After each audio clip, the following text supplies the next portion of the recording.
Hey everyone, Angela here, empowerment coach for women. And today I want to talk to you about who is in your inner circle and how do you decide who's in there and what are the qualifications? What does it take to have access to you and your energy and your lifestyle, your time, right? All of that.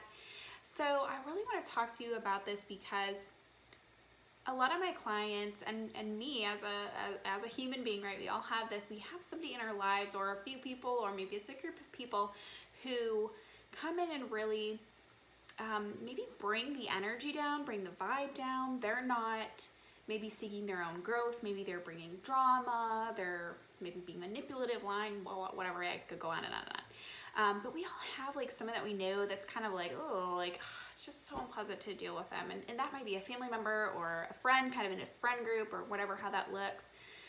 But I want to have you think about this in terms of your own inner circle, right? The people that are close to you, and just kind of check in with who's in that group, that circle, because I think that's so important. And I want to say just a couple of things. I think you don't really need a lot of like really close friends or family. I know some people that really have a tight-knit family, and a lot of their family members are it, so that's awesome too. But like I know that you don't need a lot. You need quality, right? Quality over quantity. We always hear that, and that's a really great thing to apply to your inner circle. So I want you to kind of think about that. When we think about this inner circle, I want you to ask yourself some questions. I want you to ask yourself, does this person support me when I'm high, when I'm low, when I'm just kind of hanging out in the middle? Does this person show up and support me with all of these things? Does this person make me feel stress? Does this person make me feel shame, guilt, embarrassment? Is there like a icky feeling when I interact with them? Do I feel drained when I interact with them? Do I feel excited? Do I feel loved and supported? What are those kind of feelings and vibes that you're getting from your inner circle? So something that it's so funny that I love to talk about.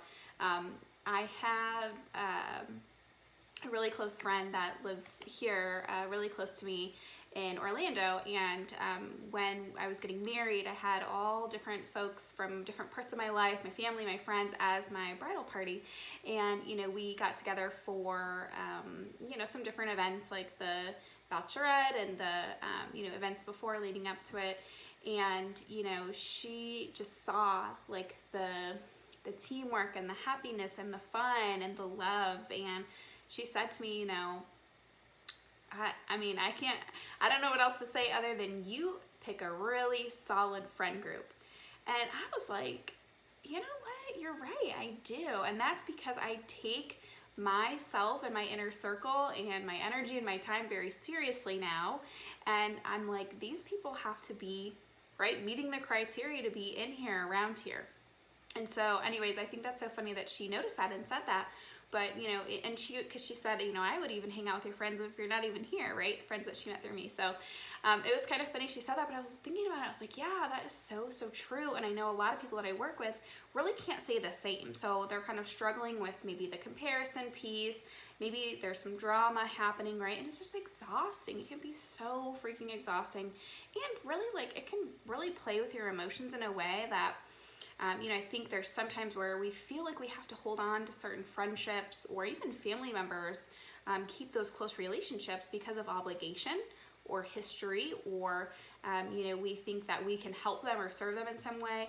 But what we find is that maybe they're bringing their own stuff to the table, and so therefore it's very draining, or they're not really respecting us, or respecting our boundaries or different things like that. So I think sometimes we feel obligated to keep these and grow these and nurture these relationships, but that's really not the case. If they're toxic, they're not helpful to you, they don't bring you that joy, right? It's time to Marie Kondo that stuff, right?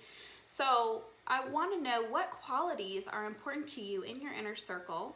For me, those are loyalty. We're not having any drama, right? We're having fun, we're working hard, we're playing hard. They're gonna check me too. I've had a couple times, I remember I got into it with one of my cousins, just because I was being kind of judging and negative, and those are things I don't like when people are to me, right? Obviously. You probably don't either. And she kind of checked me. She was like, hey, I don't really need all of that. And I said, whoa, you're right. Whoa, I was totally projecting some stuff on you. And again, she's in my inner circle because I want people who are going to check me when I'm acting out of pocket, if you will. So I think it's really important that you know what you want in your friend group and you allow, or your inner circle, right? Because that can be many different things, your romantic relationship, your friends, your family. But I want you to know, if you're keeping this person out of obligation in your life, or if you're truly having this amazing mutual relationship that's beneficial to both of you, and how is that serving the both of you too? And making sure that kind of feels good when you're checking. Is this person in my inner circle for good reasons? Do they really, bring me joy or bring me that support or love? And do I do the same for them, right? I think sometimes too, I just want to touch on this, that, I think that sometimes we're afraid that if we prioritize ourselves, that we may lose these friendships or connections. And what I'd like to say about that is I challenge you to find people that are celebrating you when you are changing and growing and being successful. Because when we're talking about life coaching, we're talking about self-growth, we're talking about building this bigger, braver life, you are on a journey. You're going to go through different highs and lows, and you're going to maybe have time where you're not the best friend because you're focused on your own self-growth and maybe can't dedicate as much time as you normally would, or you may be going through something and maybe need more support than other times, all of that. But I encourage you to find the people that are going to be your cheerleaders through all of that and support you through that. So I've actually heard recently that one of my clients, she said that she was at a bar with some old friends, and after she's kind of gone through this growth process, and she was talking to actually this guy who was a friend, but she's like, I don't know if he was romantically interested or what, but basically he was like, yeah, you're different.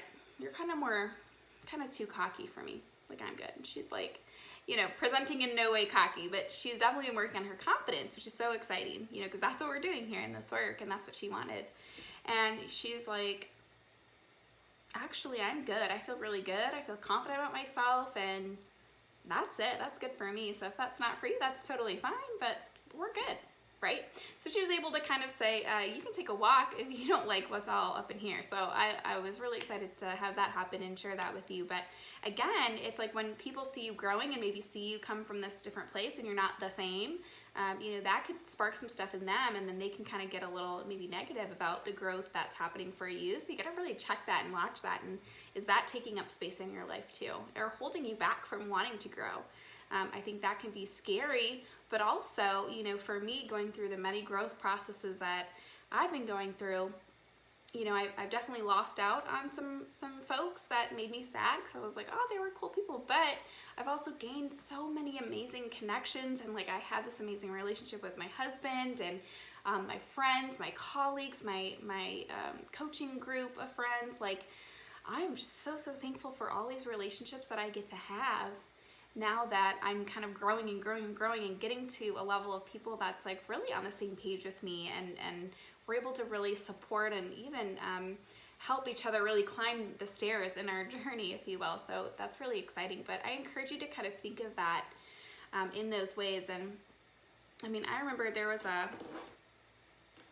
a person that I was friends with, I think it was more in high school, but like, they were just, I had never encountered something like this. They were just so negative. Like, it was like every time I said something, it was like questioned or kind of like mocked, or like, it was a lot much. Let me just say that. And I was kind of like, we were all in the same friend group, so to speak. So it was kind of like I would see this person a lot and all of that, but I was like, you know what, I'm more than not willing to go on with this and kind of hear this, because how is this helpful to me? This is not helpful to me in any way.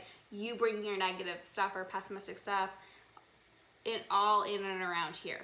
So also, it's kind of going back to, how do we make these boundaries feel good about applying them and holding them, right? Because boundaries can be rigid, they can be flexible, right, depending on what you're doing and with what. But that's a kind of a boundary that I'd like to keep and hold as a rigid one of toxic people in my life bringing their stuff and applying it directly to me that are trying to be my friend. That's not going to work out here. So I want you to kind of think about that for you. I think also as women, you know, we're kind of conditioned to be like the good girls and the people pleasers and all these different things that can really get in the way of us making a definitive decision about the value that a person brings to us, and how we are supposed to serve them or not serve them. I think sometimes we think we're supposed to help fix people, and that we, or maybe there's family beliefs or religious beliefs that kind of make us think that we need to kind of hang on. And I will say too, like, you can still have a relationship with someone but not let them in your inner circle or love them from a distance, right? But I think that goes back to, again, knowing yourself, knowing what you want and need, how much you can take. Maybe it's an hour a month or whatever, if it's a family member that you really still want to have a relationship with or something like that. But you also got to understand what's the function of this. And, you know, how do I protect my energy and my boundaries, right? And I think sometimes people think, oh, if I'm putting myself first, that's selfish, right? Because I think as women, we're really expected to do a lot. We're expected to hold many roles. We're expected to be sweet and caring and all these different things that would, people would assume that we would just kind of continue these relationships no matter what comes our way from the other end. So I'm here to give you permission to let go of the things that aren't serving you in those relationships and really kind of investigate that for yourself and know that it's okay to protect your energy and your boundaries, okay? Again, I think too, you know, if you create that better relationship with yourself, you know, sometimes we think we have to give up the time and the friends and all that kind of stuff, and that's not true. The best part is when we create a better relationship with ourselves, we're able to give freely and more abundantly to the people around us in our circle that we love, that we want to put our love all over, our kids, our family, right, our spouse, whatever that is for you, right? So it's like, how do we prioritize taking care of ourselves so that therefore we can make good judgments about our inner circle and kind of give to them as they're giving to us as well. All right, I hope you all have a wonderful day. If you have questions about this, I am really working on supporting women through the Braver Life Coaching Program right now. We've got a 90 days program that I'm promoting, and I am super excited. We've got some signups today, this week actually, and so I want to make sure to offer that to you. I'll put more information. If you want to hop on a call with me, we will chat through that. And you're always welcome to join me in the Women Building a Bigger, Braver Life group. I can't wait to see you in there. We'll talk soon.